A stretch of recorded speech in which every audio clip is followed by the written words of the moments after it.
Welcome to the Great Transition Senior Living Seminar Series. Today we are going to be tackling the topic of survivor stories. We're going to talk about some case studies of people that we have helped to downsize that actually survived and lived to tell about it. But we're going to ask you to do some creative and maybe critical thinking around those stories. So get ready to put your thinking caps on. Great Transitions was founded in 2013, and it's a system for working with seniors and their families as their lifestyle and housing needs change. You know, it can be 12 to 18 months of preparation, or sometimes an event can expedite that process as well. We're here to guide you through the entire process. I'm proud of those of you that are in the room today and maybe that are watching online that have made their plan. They know what their future is going to look like. We genuinely believe that helping and guiding seniors is our greatest responsibility, and it's an honor and privilege to help care for those that have cared for and guided us. That's just the Great Transitions way. So our objective here today, and every time we come together, and we have one more seminar before the end of the year, is to educate people about legal, financial, housing, medical, and other general issues and topics of importance to seniors.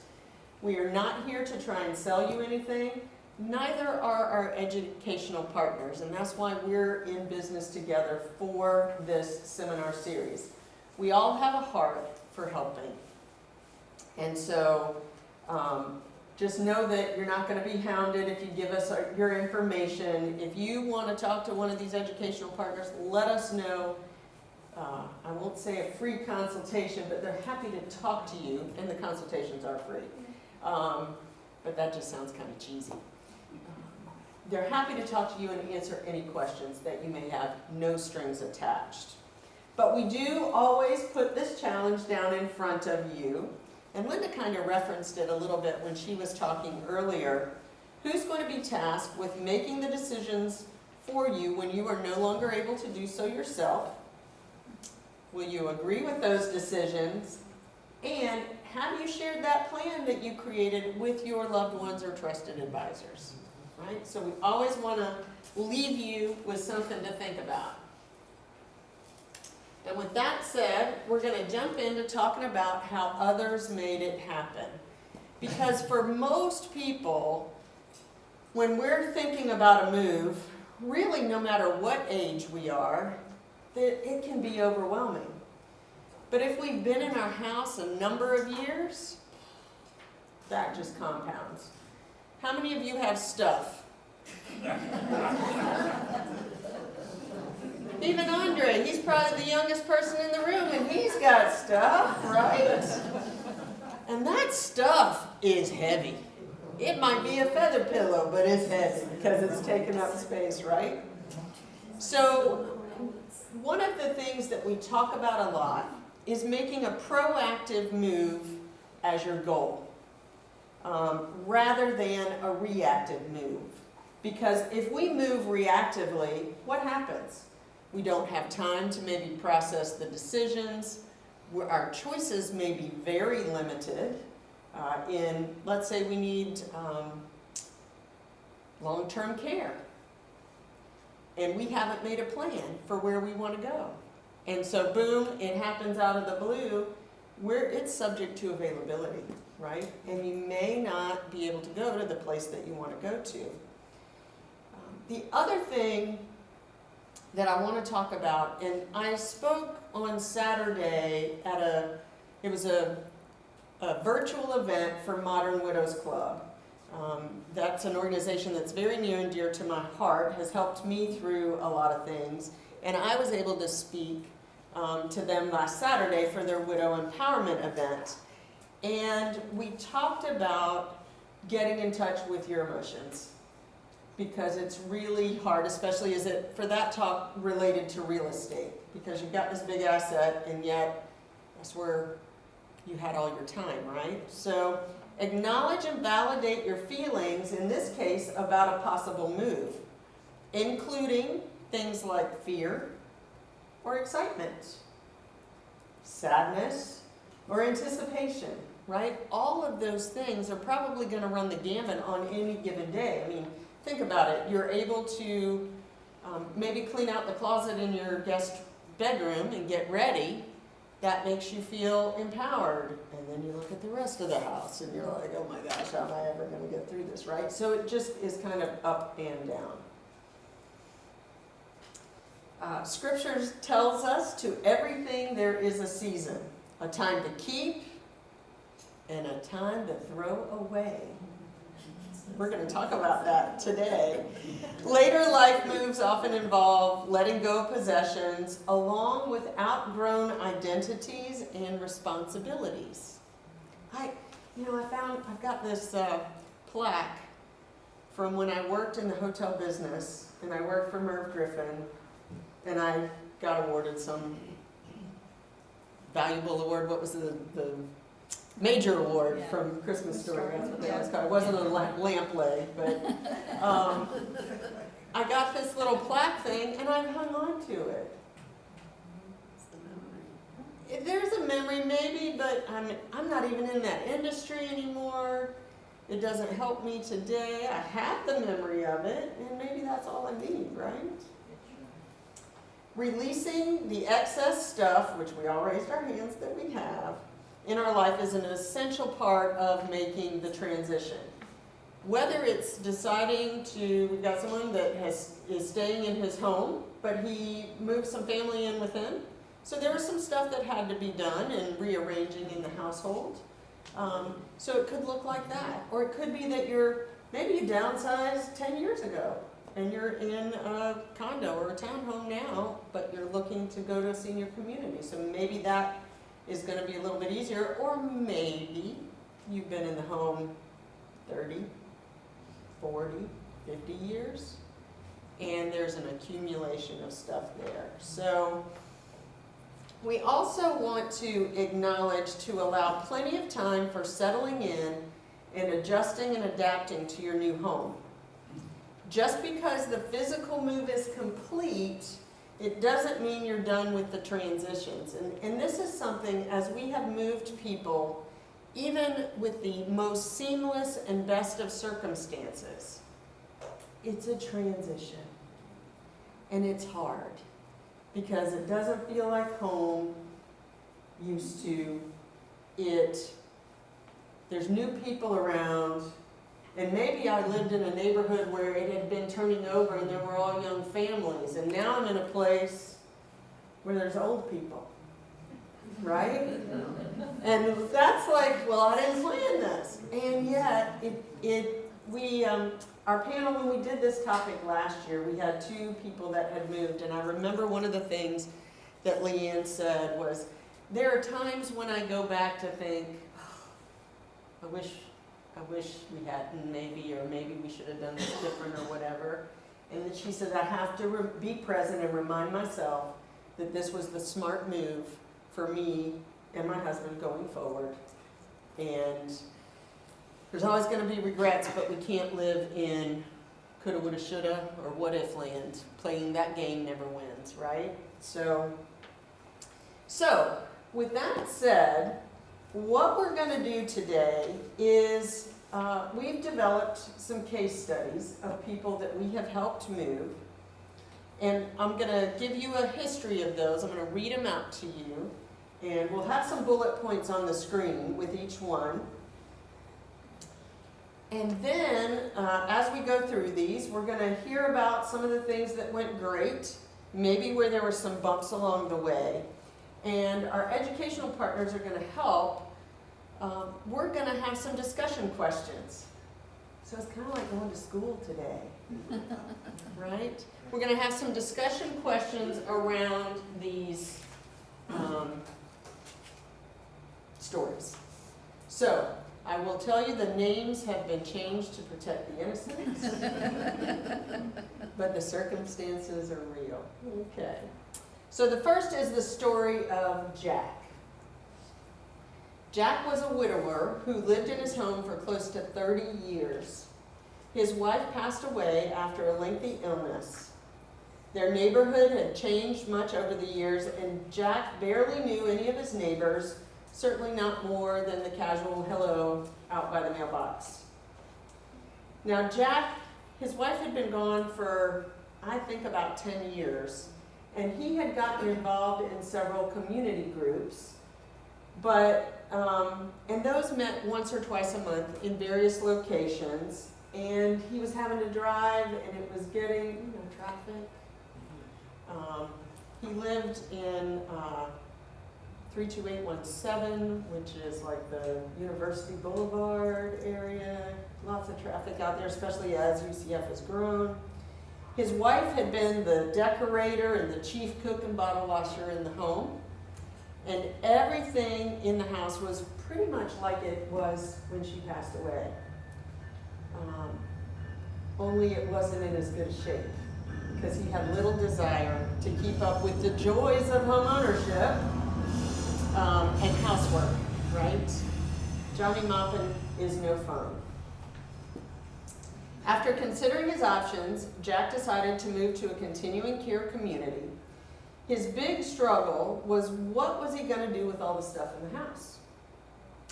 He really didn't want to move anything more than some of his personal items, and he actually planned to get some new furniture for his new place to give himself a fresh start.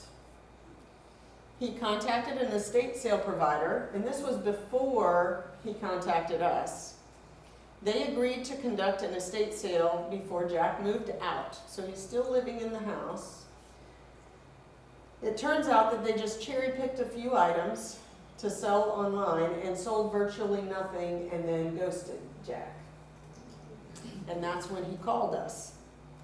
We were able to put together a plan with our organizer and move manager to get Jack into his new place pronto. And while there weren't enough items of value to hold an estate sale, we were able to secure a liquidator that was able to get the property emptied out after Jack moved. We put the home on the market, and it had it under contract fairly quickly. I visited with him recently, and his move was a couple years ago, but I went to see him recently, and he was honest about how much of an adjustment it had been for him to move to his new community. But he was grateful to be there. So it was kind of this delicate balance of, I'm glad I made the move, but it's been really hard too, right? And so we honored that. Now, what we're going to do is I'm going to ask these questions, and I want you to chat with the people at your table about what some potential answers might be. So let's start with the very first one. Why was moving to a senior living community a good decision for Jack? And if you can, maybe it's in the room, maybe you can only come up with one, and we can collectively come up with 3 reasons that it was good. But talk amongst yourself and come up with a couple of reasons why it was a good idea for him to move.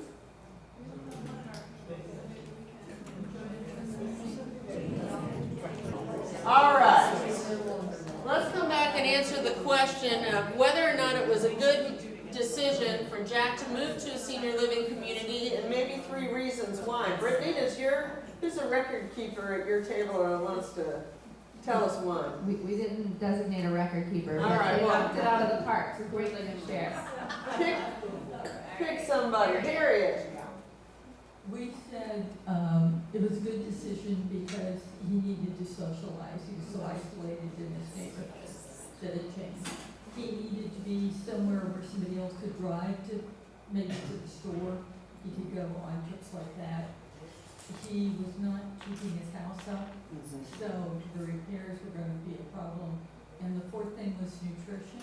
That because she was the cook, after 10 years, his nutrition may not have been very good. I think there were a lot of hot pockets in the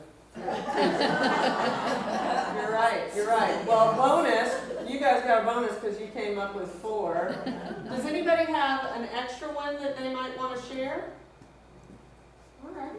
Oh, yes, my smart group back here. Okay. Um, Now, I will say, you got a couple of ringers I know. back there. Wait a minute, what do you mean by that? That means you've already moved. Ah, That's very true. Yeah. less driving. Okay. He didn't have a wife to look after his health. Mhm. And then the socialization, making friends with people his own age. Yeah. Socialization is really big, and what did we learn during the pandemic? Is that isolation is like smoking a pack of cigarettes a day. I have a family member that has been very isolated and is having a tremendous amount of challenges because of it. And it's sad, because we were built to be in community, right? Okay, let's, okay, this is a big topic. Pros and cons, and maybe each table comes up with a pro and a con, of moving out of the home before listing it for sale, or a con of moving out of the home and then listing it for sale, right? So pros and cons of moving out first and then listing the home to be sold. All right, what are some pros and cons that y'all came up with? Well, I'm only speaking towards the first one. This is turned on. There you go. You kind of got to hold it flat. Real close over here, that's better right here now. It seems to me like the first option you have is really the most obvious and the easiest. I mean, how do you want to leave the house before you sell it? Because you've got to, in most cases, not all cases, there are exceptions, you got to pay for where you're going and support it. So if you go out and leaving your house on the market and you're going to someplace where you have to pay for it, that's what the situation is most of the time, Right. then you're worried about how you're going to pay Sure. for everything. So- How long is it going to be where the house is sold? How do you know you're going to get what you think you need to get for it and everything? You just really taking a big risk. I think most people, not all, there are exceptions, you just say, okay, let's go over here and we'll put the house up on the market. And so see how you feel about that. X months later when you haven't sold the house. Right. So finances do play a big role. Some people have planned well and they're able to make that move. Some people plan sort of well, and the communities will help them navigate that move.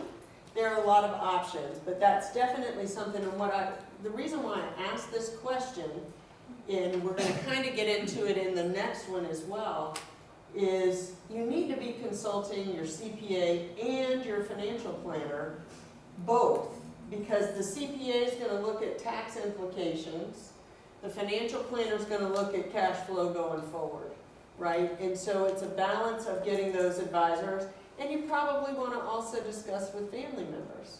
Did anybody else have a pro or con that they'd like to share? Okay, Linda, can you pass the microphone to Linda? And Elaine, yeah? Me, right? Yes, Okay, we only have one Elaine today. yes. The other one actually is in Budapest. Wait a minute. She's far away. She was in Italy not too long I ago. know. Elaine's living her best life while we're She's here in the like that park. travel seminar that we had. Oh, yes, that's right. Took it to heart. I love that. So we were talking about one of the pros of moving first before you sell, if you can afford to do that, is that you can decide what you're gonna take with you, get settled in your new place, and then if there is anything else that you need, you can still go back and get that. Mhm. And then you don't have to be there when everything's happening, like the estate sale, the house sale and everything, you know, all the stress that goes along with Right. that. Yeah. And stress is really important. We're going to talk in a few minutes, if we've got time to get through some of these, about decision fatigue and how that plays into it. Did anyone else have something else that they wanted to share? Back here, can you, nobody needs a mic? All right. You didn't volunteer, but you have the mic in your hand for. I just, there you go. Melanie voluntold you.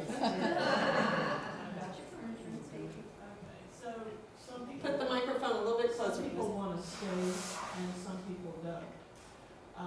Mm-hmm. But in our case, we have a whole lot of that dreaded brown furniture. Antiques. And we live in a neighborhood where one of the draws might be the school. Okay. So it's going to be younger people who likely are Mm-hmm. looking at our property. So staging might definitely be a necessity. Getting rid of the So brown we would stuff have- we first. would have to leave Yeah, yeah. before. I really am impressed that you thought through that. That's, Oh, we've laughed about it for years. that's great. And we've also tried to convince our children that they would enjoy it someday. The brown furniture.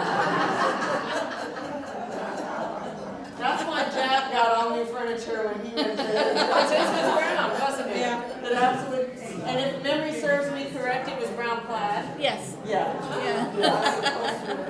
Yeah. Okay. So having the estate sale after versus having the estate sale before. So the home on the left is a picture of a office, craft room, junk room, I'm not exactly sure. The picture on the right is of a very dated home that we sold, but we staged it with model home furniture, so it didn't look brown.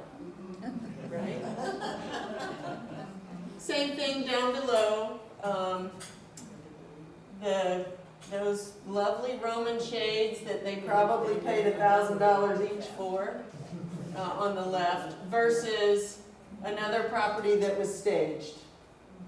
Looks like a model home because we know that the buyers in the marketplace, they're looking on their phones. Maybe the last time you bought a house, the realtor came by with the 3-ring binder and said, these were the listings for the past 2 weeks, and you thumbed through them, right? It don't work that way no more.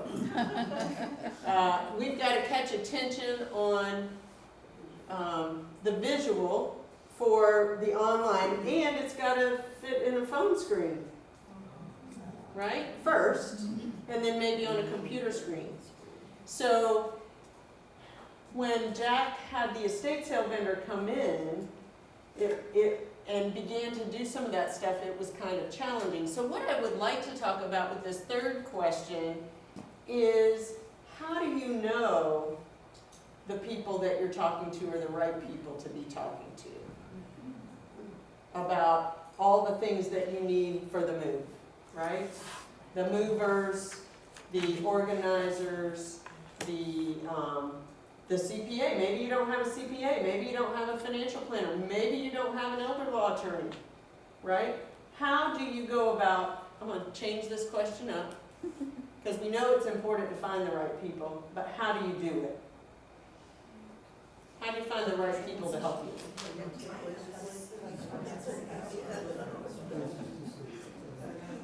So generally, we were talking about, getting referrals from trusted advisors.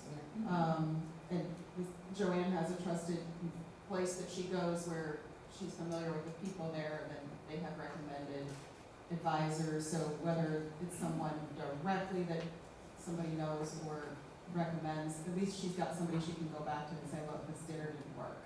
And it's people that she trusts that have recommended these people. I love that. Is that a nonprofit? Yes, one senior place. One Senior Place. Great resource, right? Many of you have been there. They have a lot of options, and to Mary's point, if one of them doesn't work, chances are they can point you in another direction. So referrals are super important because you can, somebody you know, like, and trust has somebody that they've used with success. So that kind of is pre-vetting them. What are some other ways that we could go about finding some of the right? Yeah, I got this one.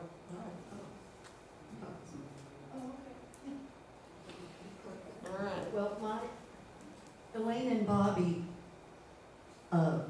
suggested in-person interviews. And what I really like is Elaine said, and I endorse this, is go with your gut. Meaning, Okay. because if you meet with somebody and your gut is saying, yeah, something's not right, I'd say go with your gut. Okay. And that interview is super important because you're going to look for somebody that's compassionate and understanding, that's patient, right? Because sometimes it takes a little longer to navigate certain things that we're doing. I know for me, when I have an appointment with my CPA, I'm probably in there longer than most of her regular clients because I'm like, okay, explain it to me one more time so that I understand the numbers. It's something that I have to really work hard at getting my head around. So I love the personal interview. So once you've gotten some recommendations, then set up an appointment. If someone says, well, in order for me to spend some time with you for that interview, it's going to cost you $500 for the consultation fee, maybe you want to look at somebody else. Or maybe if they come highly recommended, it's worth the gamble for you to do that because they're going to apply that to future services or something like that. But don't be afraid to ask the questions.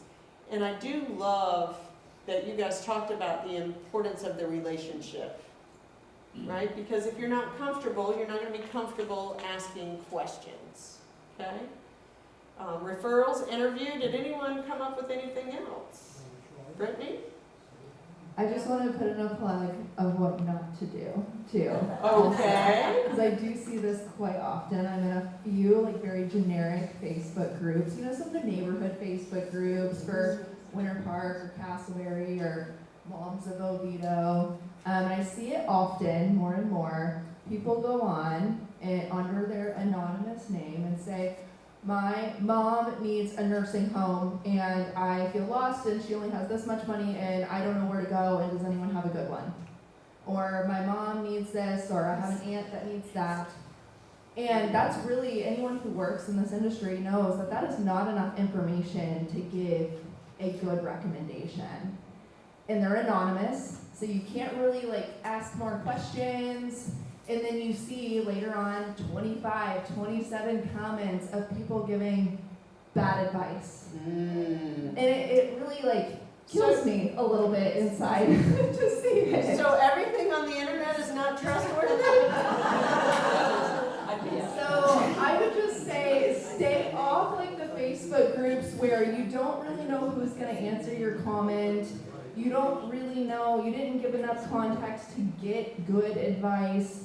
Call professionals who work in the industry. I often try to say, hey, I do work in the industry, and here's what you need to think about, and here's where you can go to get more information. But, I try to take an educational approach and help people out here and there, but don't go on generic Facebook groups.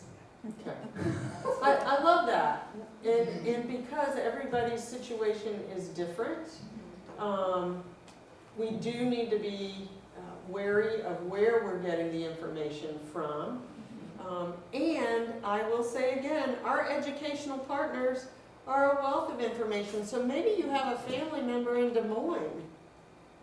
How do you navigate that? Or someplace far from here.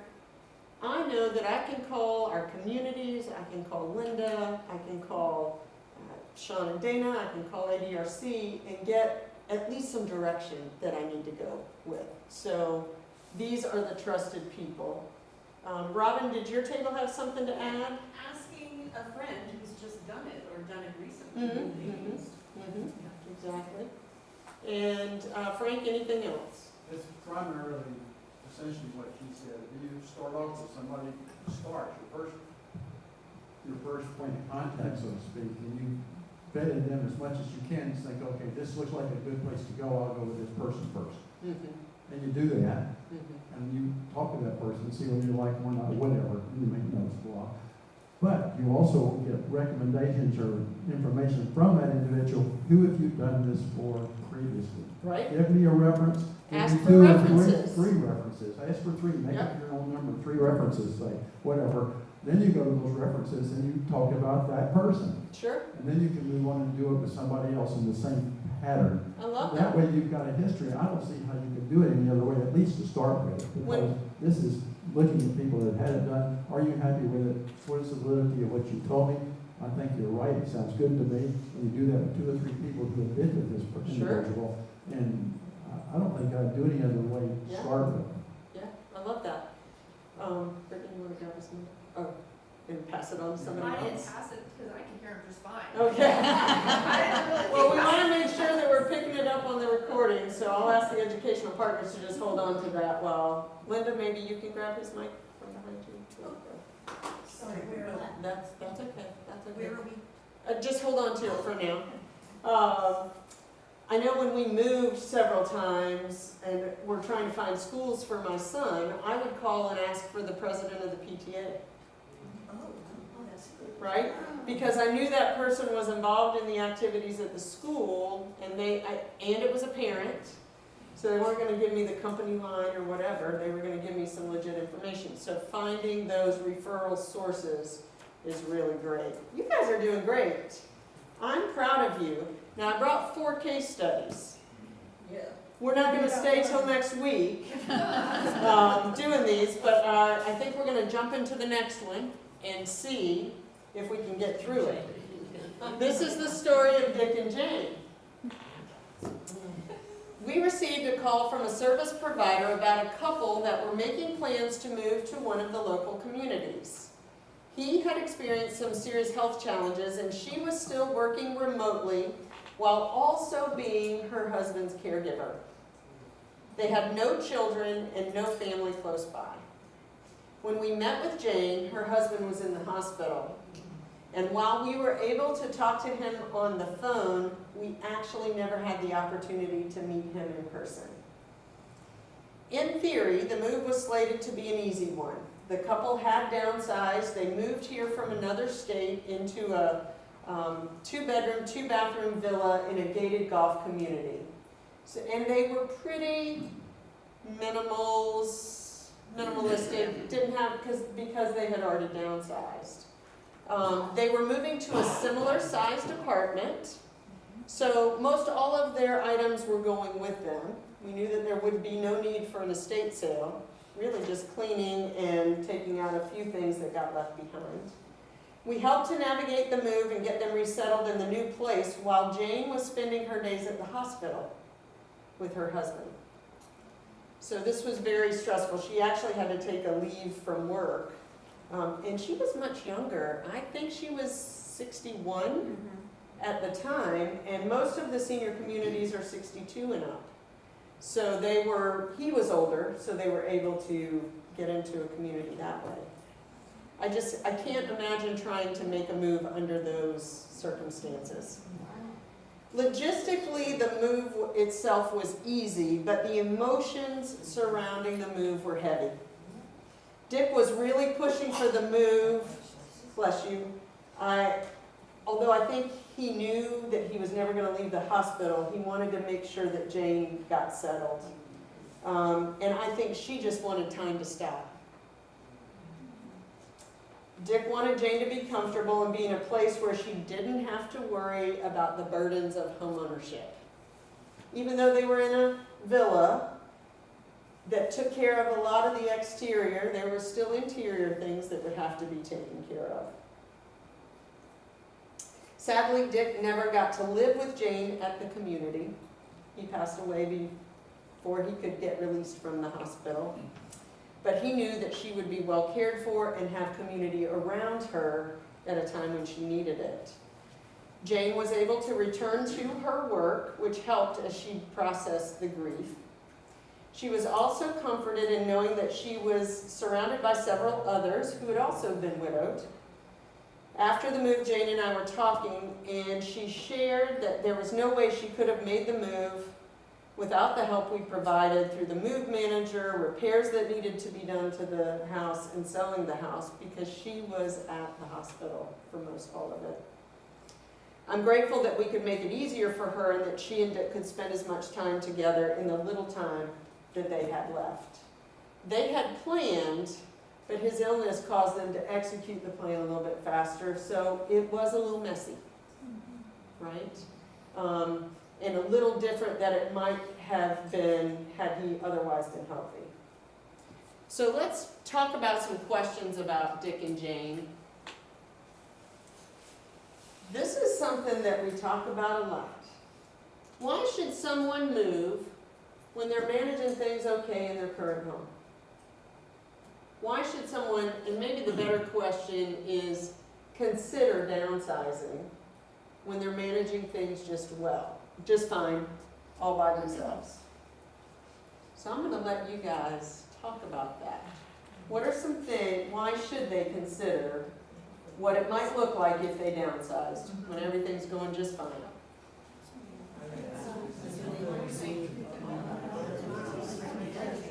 Sure she would. We were talking about,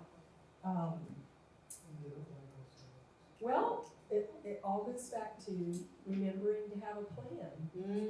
And whatever that plan may be, feel like you're making progress, whether it be decluttering or anticipating a change in your lifestyle. We were talking about, maybe you're in a home that's 2-story, and down the road, it might be better to be single level.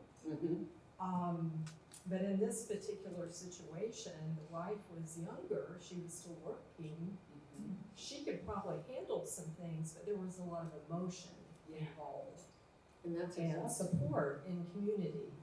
There's other things that you don't really expect that might come your way.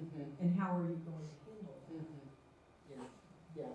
And I think having community and people around you is super important. What are some other things that you came up with that you might consider? Elaine? Yeah, I was gonna say that, you said that you're managing things okay, and sometimes things are not as good as you think they are. And they're starting to get a little overwhelming. That was Jack. Yeah. Yeah. And so I was just gonna say that in most of the senior communities that I visit, when I talk with residents there, they'll talk about how things are better than they were before. And Really? so you're in your current situation, but what if things could be better? Like, what if you went somewhere and it was actually better, you liked it better, you're more happy there, and, Do you have any examples of what better looked like for some of these people? yeah, I think they were more active, they felt like they had more friends than they had before. They had definitely less worries with, home ownership gone. They were happy to see a lot of their stuff gone, things that they had hung on to for a long time. Actually getting rid of them was a relief for them. It was Wow. less confusing and less cluttered. Gotcha. Yeah. Gotcha. So they were really happier. We in hear their new place. We hear that a lot. In fact, we've got someone that's getting ready to make a move, and she said, I have replaced the roof, I've replaced the air conditioner, I've replaced the water heater, I renovated my kitchen. I am not doing one more thing to this house because I want to paint. And I want to go to yoga. And I want to do the fun things, right? You want to do the fun things too?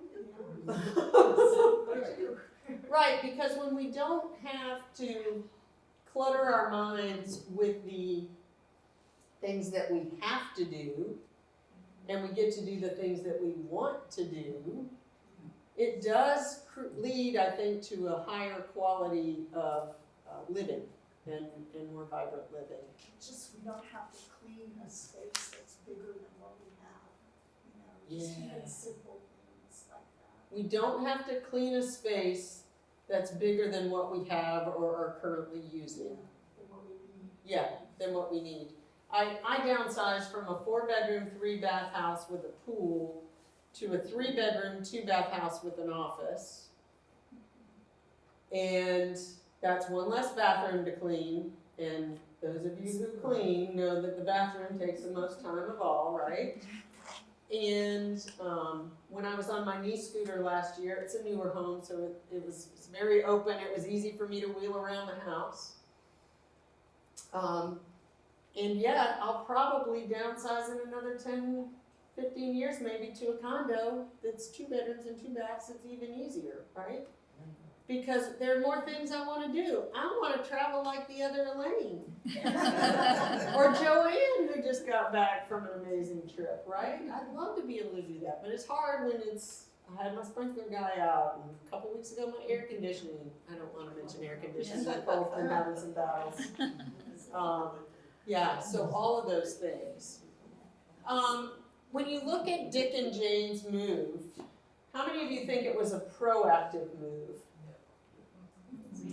And how many do you think it was a reactive move? I think it was a little bit of both, right? The plan was for it to be proactive, but then they had to pull the plan off the shelf and react to his sudden decline in health situations, right? So having the plan was super important, right? And it was hard to execute, but we were able to work together to do that.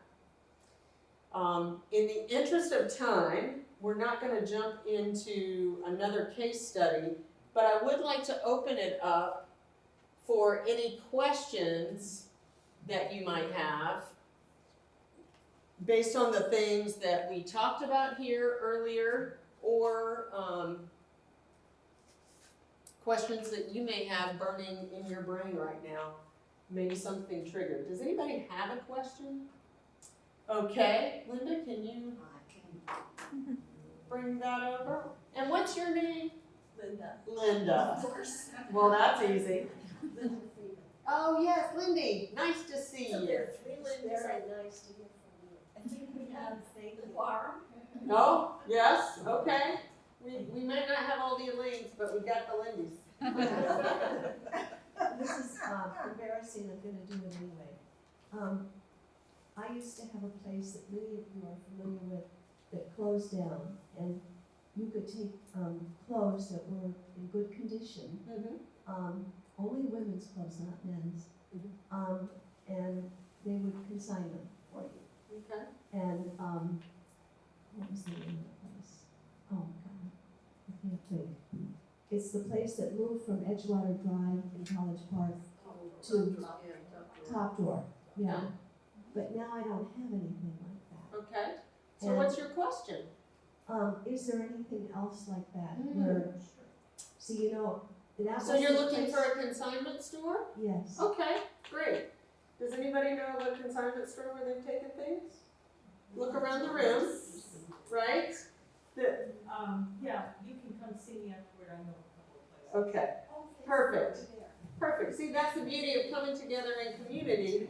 We can share those resources. If you're staying in your home long-term, that might be a great solution for you. If you're contemplating a move, you might want to hang on to it and store it somewhere because it could be sold in an estate sale. So those are things to consider, right? I have a neighbor, her husband passed away about a month and a half ago, and she's selling some things on Facebook Marketplace. And I'm like, wait a minute, you're not having people come to your home, are you? And she said, no, absolutely not. I meet them at the Target and blah, blah, blah. I said, okay, good. She's still very able to care for her home, but she's needing to do some of that stuff. So ask somebody. It's kind of like that whole referral thing, right? We want to ask people that have done it, or have the resource to share that with us. What other questions might you have? Barbara's got one. I have to wonder if I need to understand a change in real estate in my neighborhood, because I do not see people putting up a house for sale and new people moving in. What I see must be investors or hedge funds buying. Yes. They come in, they take over, they're there for weeks fixing the house up, and then somebody suddenly is there. So this is not, in my opinion, a traditional, why should I fix up a house if they're gonna come in and rip it up? Sure, sure. I think that's a very valid question. So, the whole bit about, why should I do things to my home if somebody's gonna come in and tear it down? I think it depends on where you live, how old your house is, the condition of the insides of the home. It varies, and it's very neighborhood specific as well, because if you have an older home, you know, I don't know, somewhere in Seminole County may not be as desirable of a neighborhood as somewhere in Orange County. Flora, you referenced having a great school near you. That's important, right? And so you have to look at what the options are. We just did this with one of our clients. They're getting ready to list their home. The roof was 2004. The air conditioner was 2004. The water heater was older than that. So what we know is that a buyer cannot get insurance with those things. So we're gonna have to do those things to get it ready for a buyer, because it's in a neighborhood that's close to a really good school. You can walk to the school, and that's the most likely buyer. One of the things that we do want to consider when we're looking at, in your neighborhood, maybe some investors that are buying and building big mansions, right? You see a lot of those in our area. They may or may not pay top dollar, but they may offer you less hassle. We had last year someone that had an older home that needed a lot. And while it was very desirable, everyone that looked at it to live in it was like, I gotta spend $150,000 to get this house up to snuff, and it's priced at $1 million plus. Like, maybe I put $250,000 into it, and I just can't do it at that point. So it ended up selling to a buyer, but the benefit to them was they were able to stay in the home after closing to get everything ready for the move to the new house. So there were some trade-offs, maybe not as much money, but they didn't have to spend anything and go through the hassle of getting the work done. So my short answer to your question is there's no short answer. We have to look at each situation specifically. Yeah.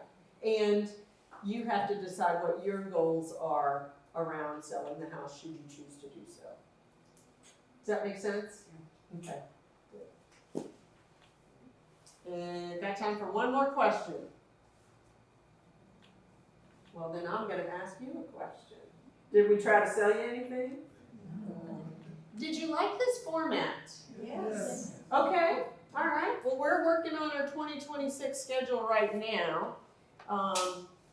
And so we may be adding this again. I kind of like the discussion format too, and I just love watching you guys get to know each other. Your blue sheets, don't forget to fill those out. You can go ahead and get registered. Our next seminar is on November 19th, and it's entitled Going from We to Me, and going from me to me. Because maybe you're already just a me, and you're not a we, but your life is gonna look different in your next transition. So we're gonna talk around a lot of that stuff. And we encourage you to bring a friend next time that has never been here before. It's how we grow our little group. And you too can be eligible to win a gift card like Kurt did today. We'll take your seminars or your surveys, sorry. You take your binders with you. And we always like to close with a quote. The only way to make sense out of change is to plunge into it, move with it, and join the dance. As a dancer, I like this. And I don't know who Alan Wilson Watts is, but I think I might like to dance with him. So I hope you guys have a great week, and we'll see you next month.